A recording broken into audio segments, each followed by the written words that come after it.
Olá, boa noite a todos. Eu sou a Norma Rangel, ativista da longevidade. Estou aqui a convite da Acalanto Cuidadores e gostaria de avisar a vocês que nós estamos aguardando o Dr. Fernando Binardi e ele acabou de entrar. Olha, como fico muito contente. Boa noite, Dr. Fernando.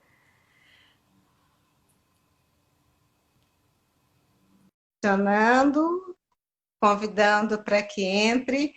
Deixa eu me apresentar novamente. Eu sou a Norma Rangel, ativista da longevidade, criadora dos projetos Novo Demais para Ser Velho e da Moradia e Longevidade. E a convite da Calanto Cuidadores, vamos conversar com o Dr. Fernando Binardi. O Dr. Fernando é médico, homeopata, gerontólogo e vai conversar conosco sobre saúde na pandemia. Doutor Fernando, por favor, se apresente. Muito boa noite. Um prazer enorme viver e estar consigo para que possamos passar por esse momento tão desafiador, não é mesmo? Pois é, Norma. Acho que então, desafiador, mas também ao mesmo tempo uma grande oportunidade, né? Então, Sem dúvida. quem, quem consegue, quem está aproveitando a oportunidade e as pessoas que não estão aproveitando. Então, talvez esse nosso encontro hoje possa nos ajudar a reconhecer essa oportunidade e, enfim, dar um upgrade, vamos dizer, nessa situação, né? É interessante porque crise e oportunidade são irmãs gêmeas, né? Com Então, certeza. eu acho que é enfim, uma possibilidade. E isso, acho que em particular, se a gente pensar na faixa etária que predominantemente está sendo afetada pelo coronavírus, né? Não sei se quem está nos assistindo já se perguntou o porquê disso, né? Mas se a gente observar as últimas grandes pandemias, né? Desde a própria gripe espanhola e, enfim, as subsequentes, sempre o vírus nasce de um local, de um ambiente onde a vida está em sofrimento, né? Sim. Então, algumas concepções compreendem que o vírus é uma excrescência da célula que sofre, né? Então, se a gente for ver, por exemplo, a febre, a gripe suína, né, a gripe aviária, nascem de situações, por exemplo, suínos e aves, que estão sendo explorados de uma maneira totalmente desumana pelo ser humano. E, por exemplo, a gripe, a SARS, né, que surgiu no Oriente, surgiu entre os camelos, que é uma espécie animal que, para você ter uma ideia de quão escravizada foi, hoje camelos precisam de assistência humana para copular. Nossa, que loucura.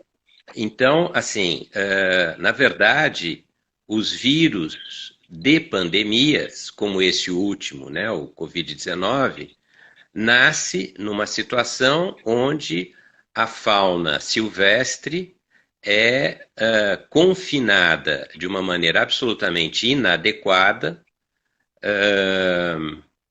para consumo humano.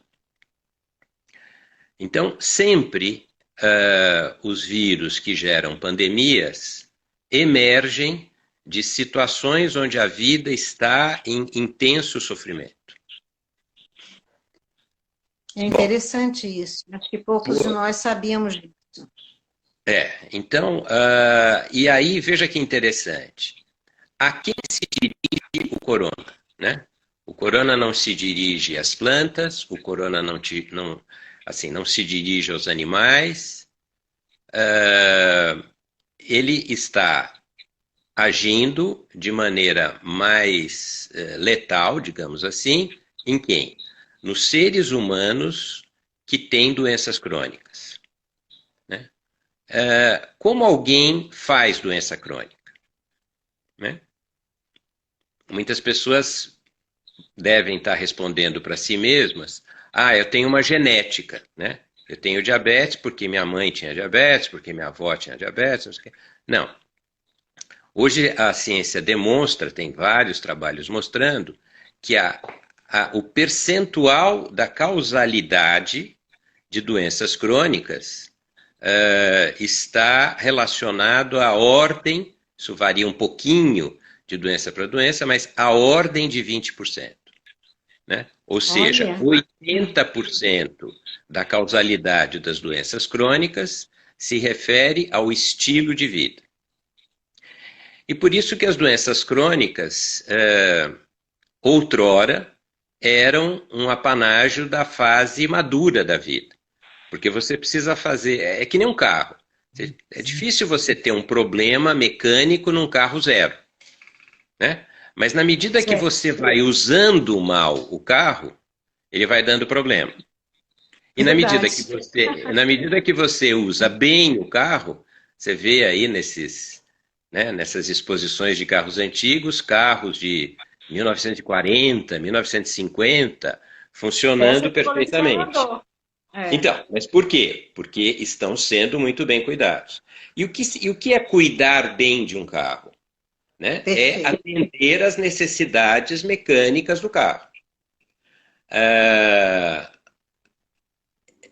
O ser humano é muito mais do que uma máquina. E esse é um grande problema, né? Porque a medicina convencional lida com a máquina humana.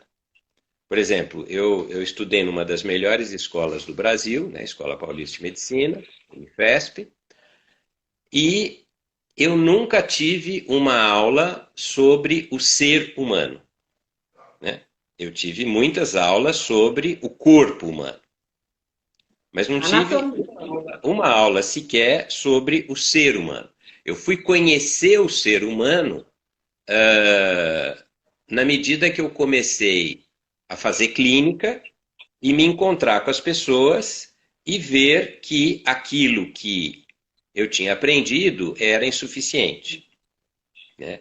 E foi assim que eu fui em busca de várias outras coisas. Fui estudar fora, enfim. Não vem ao caso agora.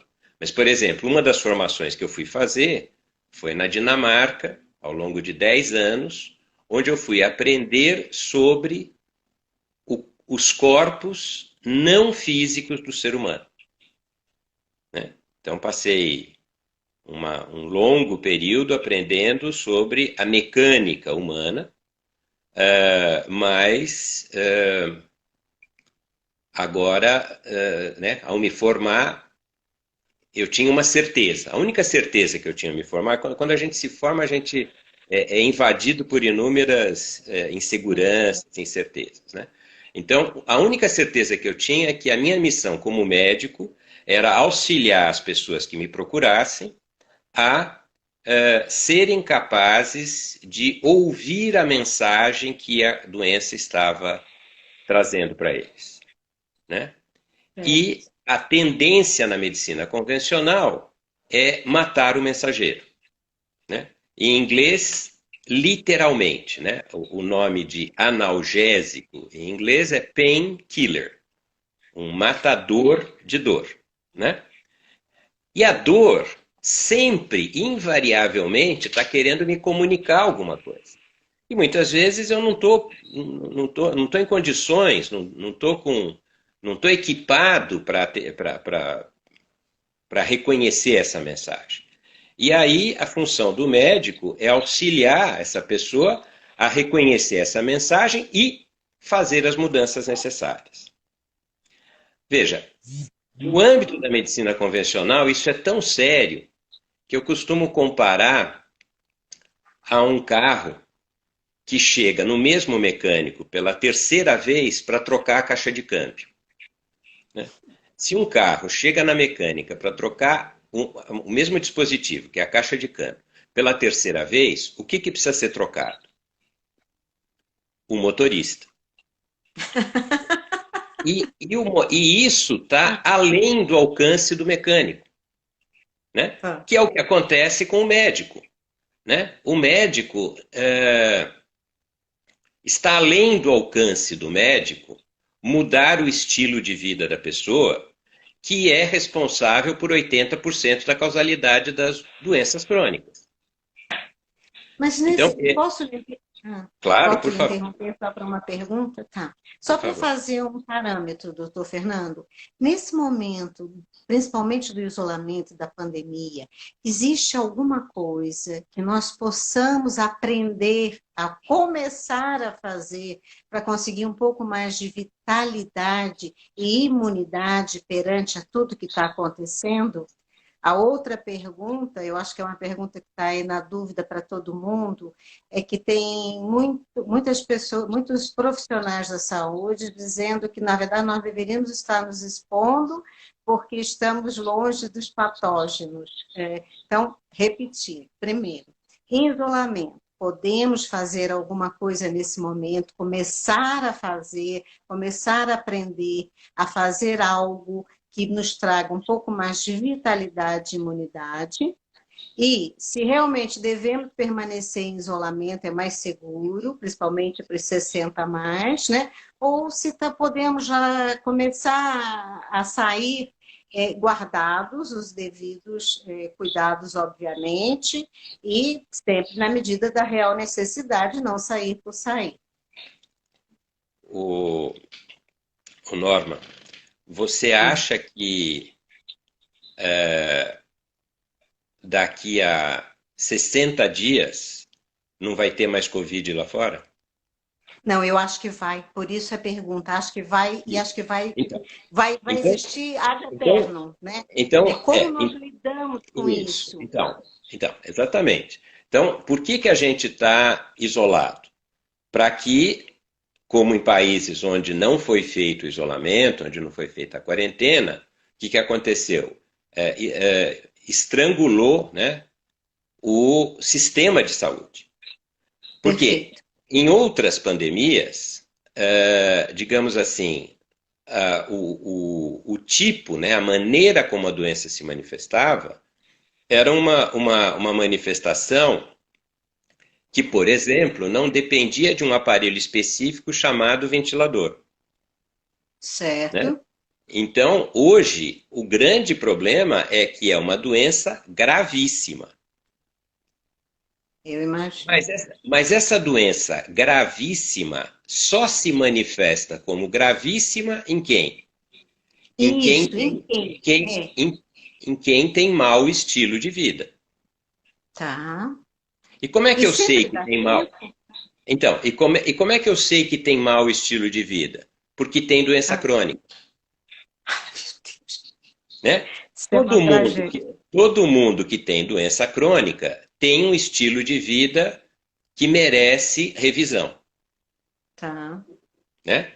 Por exemplo, no ensaio clínico que a gente fez no bairro de São Mateus, na periferia de São Paulo, com 140 idosos, né, eu medi todas as dimensões da pessoa. Né? Então, isso é um outro aspecto que eu acho muito importante a gente mencionar. Né? Como eu dizia, nós não somos apenas uma máquina. Nós temos um corpo físico, sim, mas além desse corpo físico, que é formado de órgãos e sistemas, nós temos uma outra dimensão que já é fluídica, que é a nossa dimensão metabólica, que conecta todos esses sistemas, né? Por meio do sangue, da linfa, dos humores, né?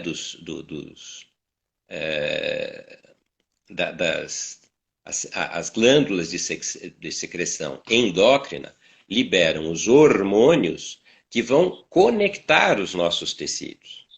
né? Um hormônio é uma molécula inteligente, né? Então Certo. não é qualquer coisa, não é lá uma substância química qualquer. É uma substância química que é um mensageiro, né? De um lugar para outro.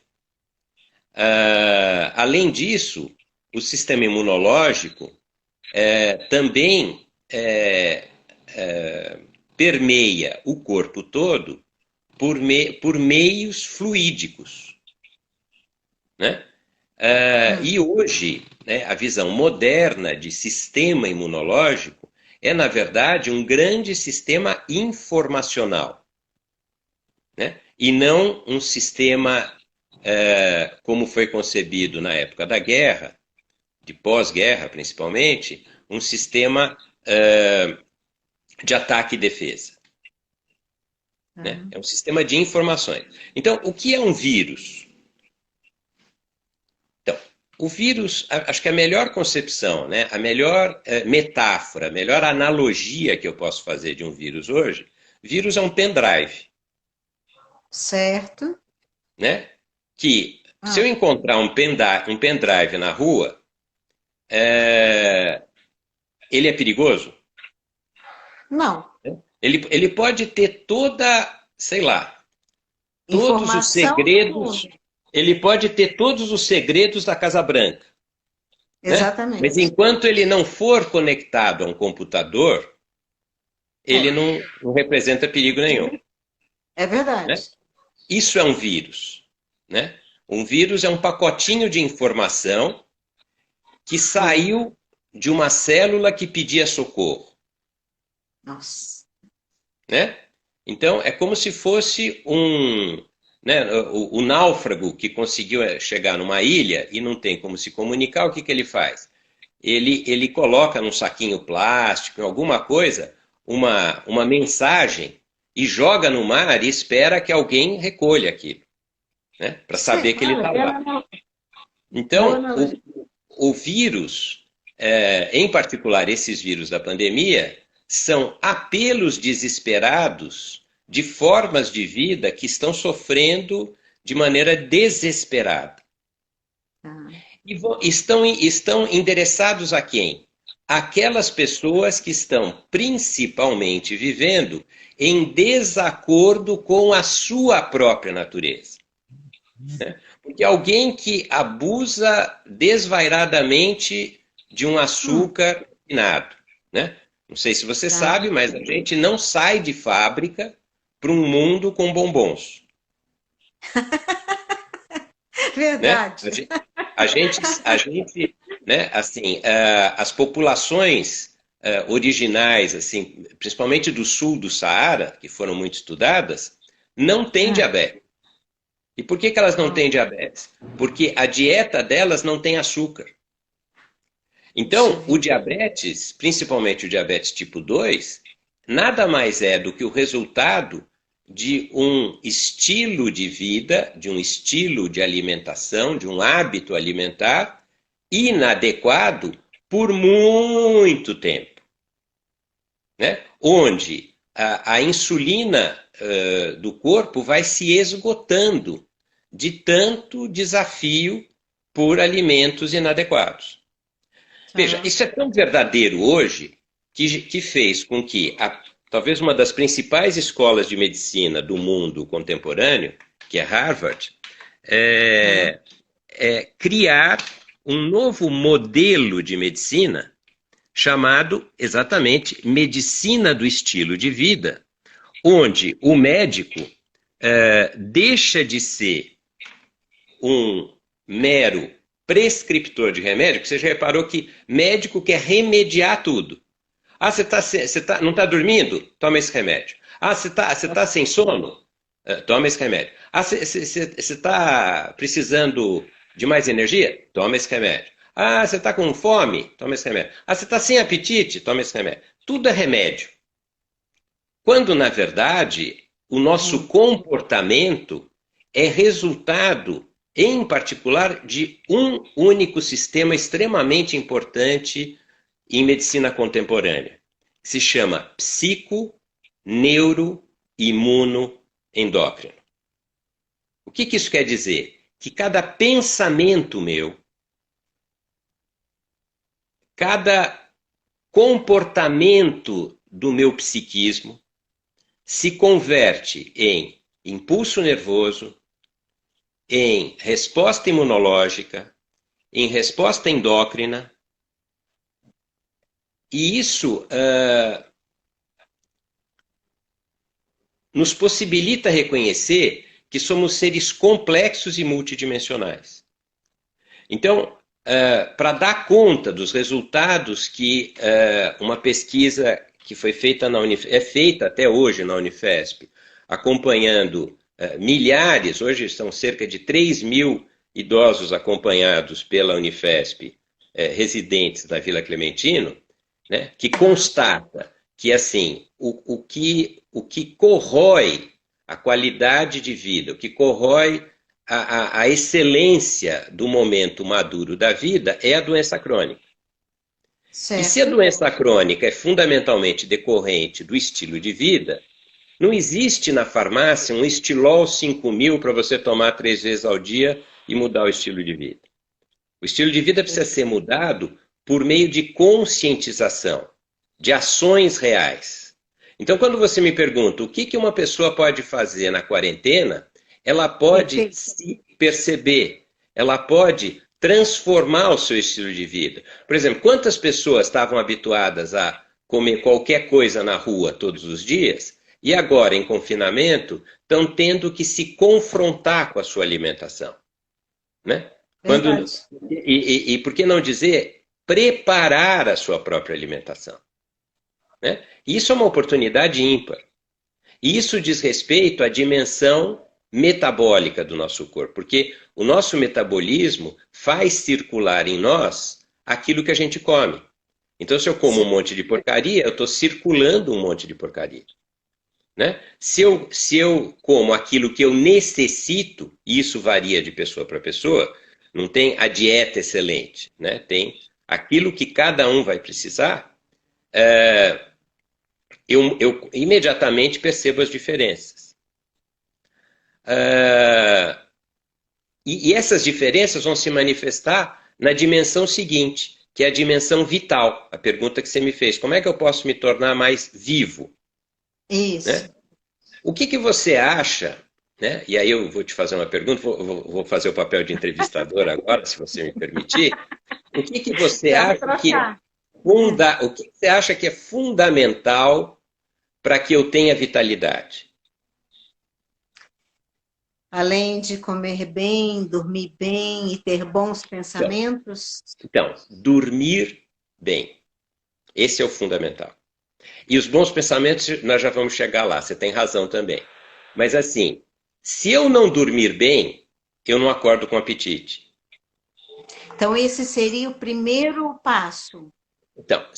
Então, na autoobservação, né, no meu checklist de como eu estou, o primeiro item é, eu tenho sono reparador?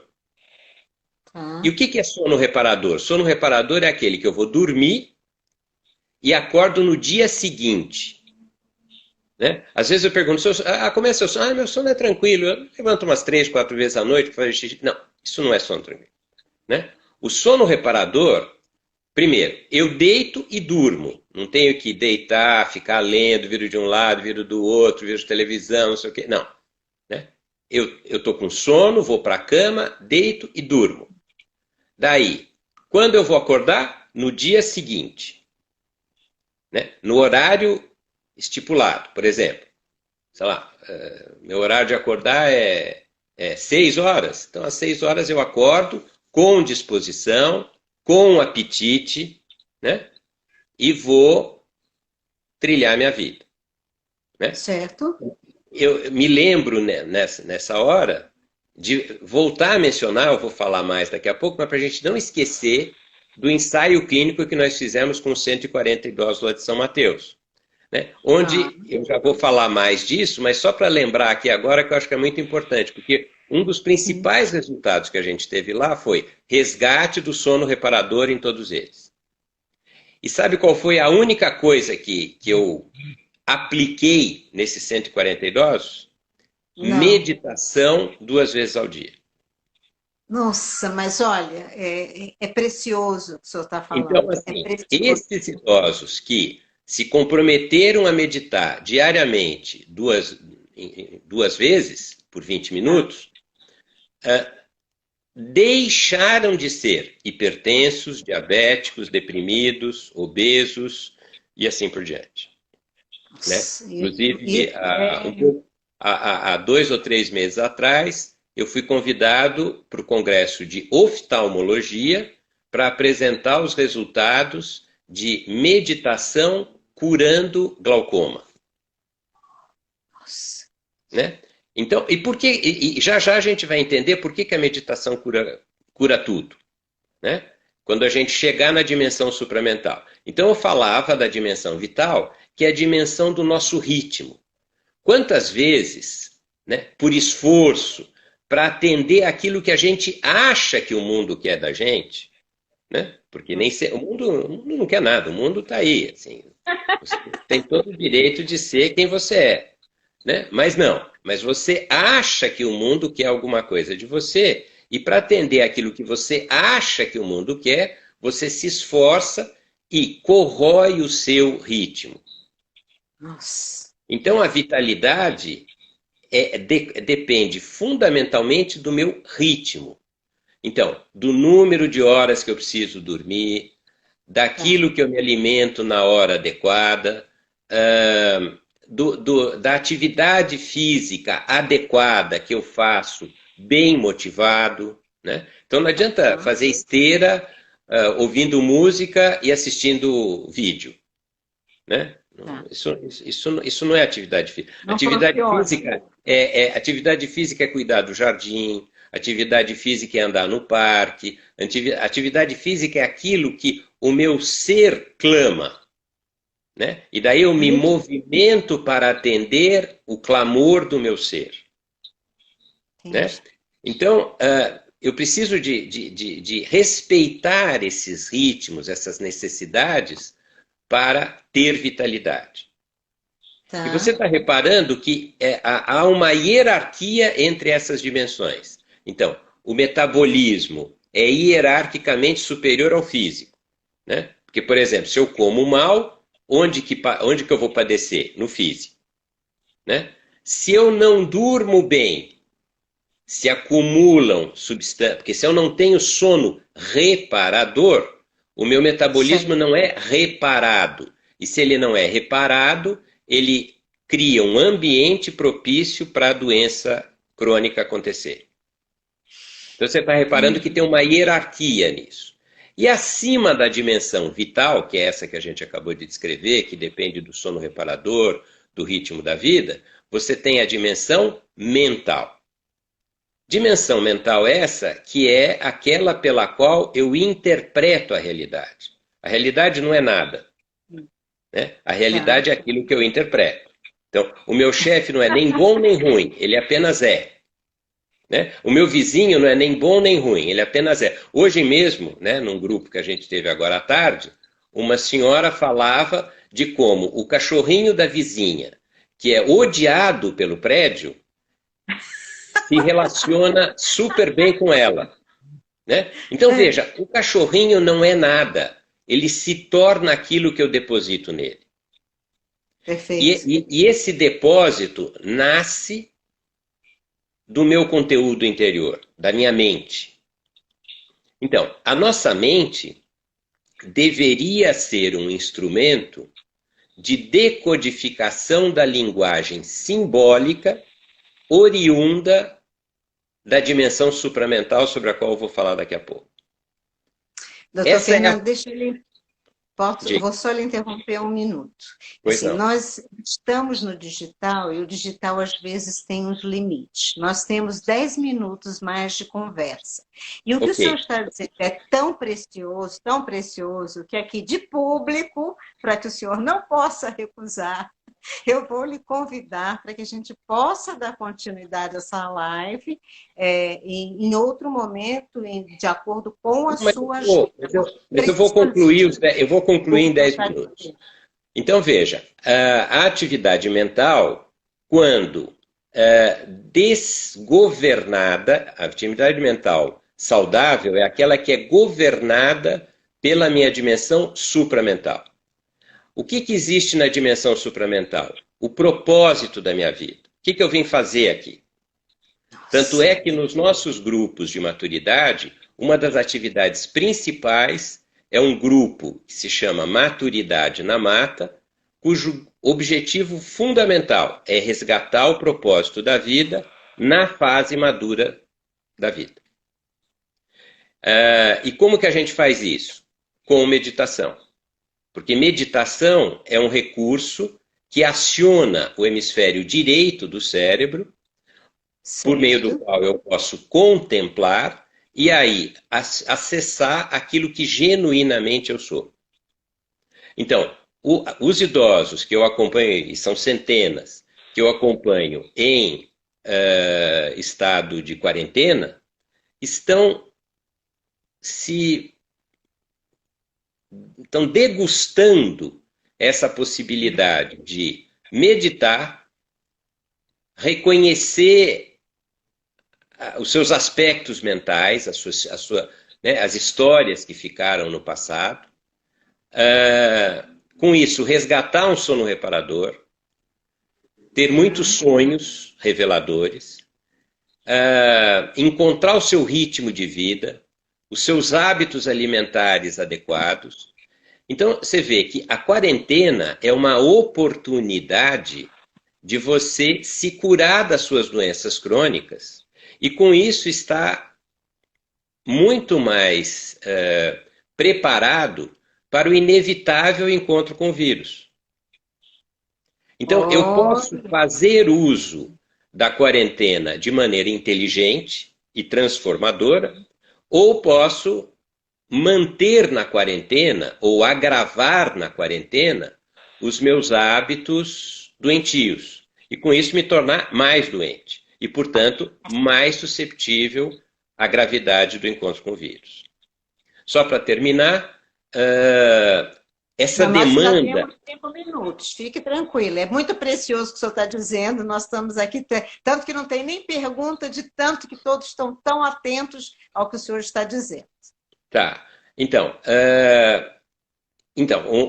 como há uma demanda muito grande, muitas pessoas, né, a gente já falou isso em algumas oportunidades, então muitas pessoas reconheceram a importância de aproveitar a quarentena para se transformar. Mas para eu me transformar, eu preciso, em primeiro lugar, reconhecer que eu sou um ser complexo, com várias dimensões, como eu falei até agora. Segundo, que essas dimensões não só são perceptíveis, são reconhecíveis, como têm necessidades próprias. Né? Então, por exemplo, eu tenho necessidades na minha dimensão física, na minha dimensão metabólica, na minha dimensão vital, mental e supramental. Então, à medida que eu reconheço essas necessidades, eu me capacito, eu me empodero da possibilidade de atender essas necessidades. E é desse jeito que eu vou me tornar uma pessoa mais saudável e mais apta a me encontrar com o vírus. Então, em função disso, a partir da próxima quarta-feira, a gente está oferecendo uma série de 6 diálogos, porque são diálogos, não são aulas, são diálogos, sobre essas várias dimensões. Começando, né, pela dimensão física, metabólica, vital, mental e supramental. E como nós fazemos para poder assistir a essas apresentações? Então, eu acho que eu acho que temos várias possibilidades. Uma é, quem tiver vontade pode me mandar um WhatsApp que eu encaminho. Então, o meu número de WhatsApp é 99624-2028. Então, quem quiser me manda uma mensagem. Nós vamos disponibilizar, inclusive, lá já, se o senhor permite, vamos disponibilizar aqui no Instagram da Calam e no meu próprio. Bom, além disso, quem quiser pode acessar o site do Centro de Ecologia Médica Florescer na Mata, né, que é a instituição que nós criamos com o intuito de prover as pessoas de todos esses recursos indispensáveis para construir saúde com bem-estar. Porque quando eu me curo de hipertensão arterial meditando, eu me transformei e não precisei mais da hipertensão arterial. Quando eu tomo comprimidinho todo dia, eu só estou evitando que a pressão arterial suba. Mas tudo que vem antes continua igual. Né? Perfeito, perfeito. Então, muito sinteticamente, é essa mensagem que a gente teria para deixar e convidar quem se sentir motivado a se transformar a estar conosco nessas próximas 6 semanas aí. Essa jornada que vai ser incrível. Acho que todos gostariam e vão lhe acionar. Os comentários que nós temos aqui, doutor Fernando, dizendo, primeiro, agradecendo, todos concordando. A Poliana, que é uma fisioterapeuta muito jovem, agradece e diz que medita. A Lucila Egídio diz que este é o caminho e que deveríamos fazer isto com as crianças, porque aí terão super idosos. E de minha parte, eu fico muito preocupada que se encerrem rapidamente, porque o Instagram faz isso conosco de vez em quando. Mas quero lhe agradecer muito em meu nome, em nome de todos que aqui estão assistindo. Agradecer a Acalanto, né, cuidadora, porque é a Acalanto quem está propiciando que tenhamos essa semana tão importante voltada aí à saúde, principalmente na pandemia. E gostaríamos muito de tê-lo mais vezes, doutor Fernando. Eu lhe acompanho. Estou à disposição. Agora já estou com o Instagram instalado no celular também. Eu já tive, já desinstalei, mas tá bom. Por vocês eu instalei de novo. Tá aqui, tudo bem. Muito obrigada. Tá bom? Nós vamos Norma, muito obrigado. Eu que agradeço, viu? Muito obrigado. Imagina. Nós agradecemos e muito. Eu diria que é só um iniciozinho, uma pílula do muito que o senhor tem a nos dizer.